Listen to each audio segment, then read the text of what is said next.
Hello students. तो आज हम लोग देखने वाले हैं further different shape of well foundation. तो वेल फाउंडेशन में मैंने बताया था, देखो अलग अलग शेप रहते हैं, है ना।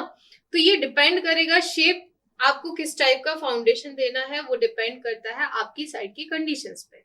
जैसे कि आप सिंगल सर्कुलर भी रख सकते हो, है ना। यहाँ पे आपको दिख रहे होंगे, सारे शेप्स दिख रहे होंगे।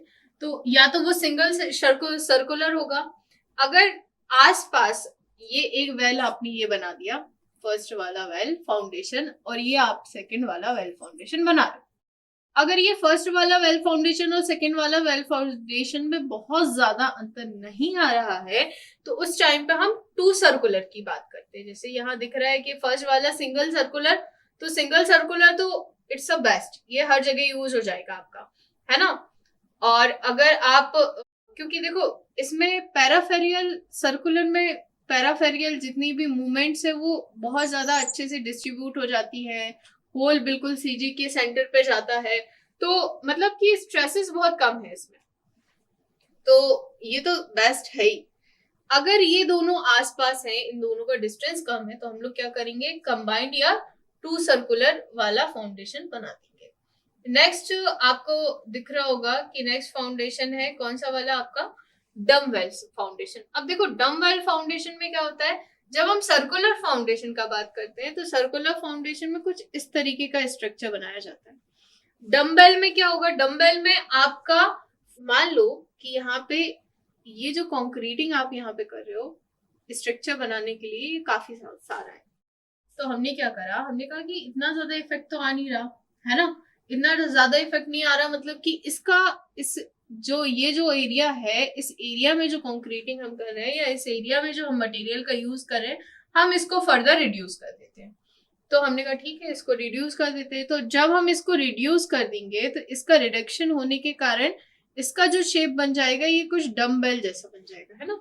तो हम डम्बेल स्ट्रक्चर का यूज करते हैं फर्दर, अगर बहुत ज्यादा स्ट्रेंथनिंग हमें नहीं प्रोवाइड करनी है, क्योंकि it is useless if you are going to give such a type of material there. तो हम लोग डम्बेल का यूज करेंगे। इसके बाद डबल डी का भी यूज करा जाता है। Double D structure that means one D here and one D here.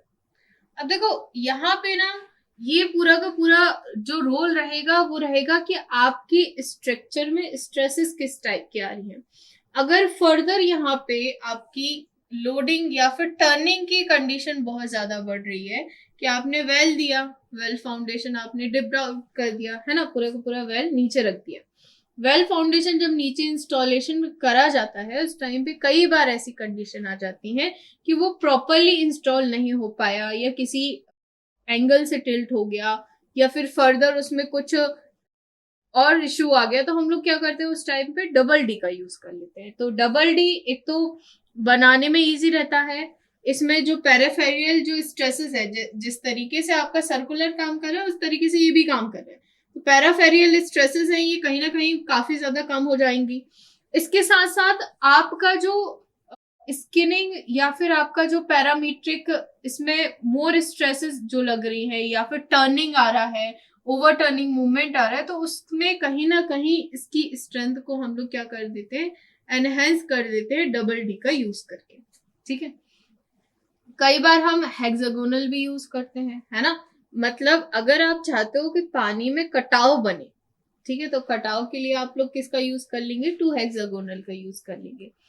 ठीक है। टू सिंगुलर मतलब देखो है तो बहुत सारी, है ना।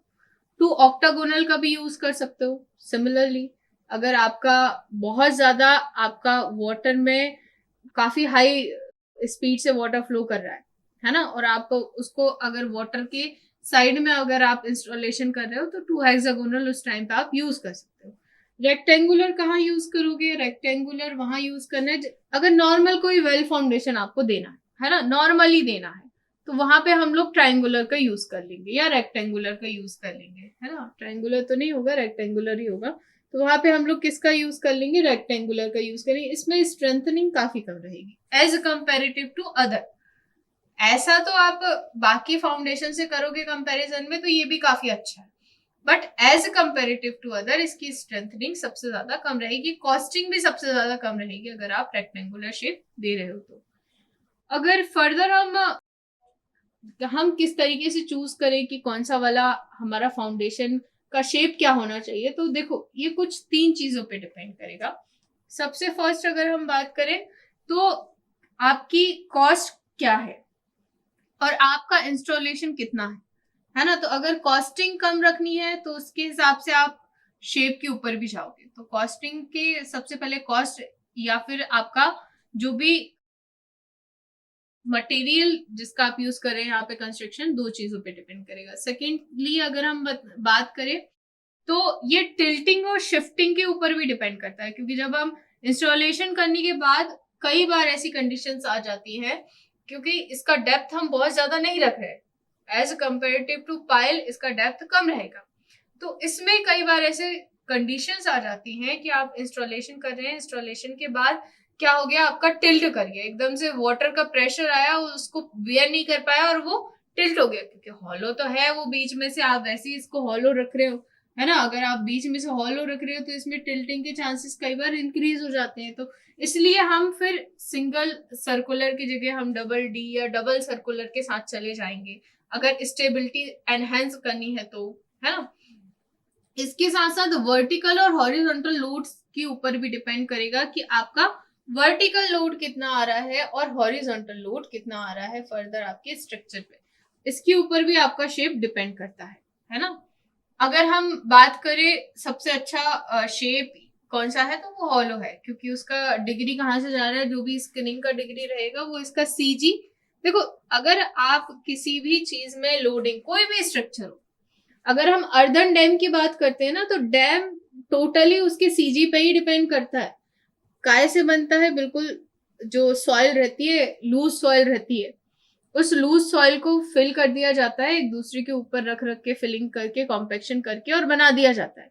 उसमें आप जो कंक्रीटिंग यूज करोगे it is just such a nominal concrete that you are using for a PCC concrete M15, वो सब यूज करके आप उसको बना दोगे, बट उसकी स्टेबिलिटी बहुत ज्यादा है। क्यों? क्योंकि आपने सीजी डैम, इतने बड़े बड़े डैम स्ट्रक्चर रहते हैं, आप क्या सोच रहे हो उसमें अगर आप उसकी स्ट्रेंथनिंग करने जाओ तो आप it's become uneconomical structure. But उसका सीजी को हम बस मेंटेन करेंगे कि जितना भी लोड आ रहा है वो सारा का सारा लोड अगर उसके सीजी पे आके लग रहा है तो उससे ज्यादा स्टेबल स्ट्रक्चर तो कोई हो ही नहीं सकता। अगर आइडियल स्ट्रक्चर बनाना है तो वो पूरा का पूरा लोडिंग उसकी सीजी पे लगा दो, तो आपका स्ट्रक्चर उतना ही ज्यादा स्टेबल रहेगा, है ना। आई होप कि आपको ये सारी चीजें समझ आई होंगी। Thank you for watching.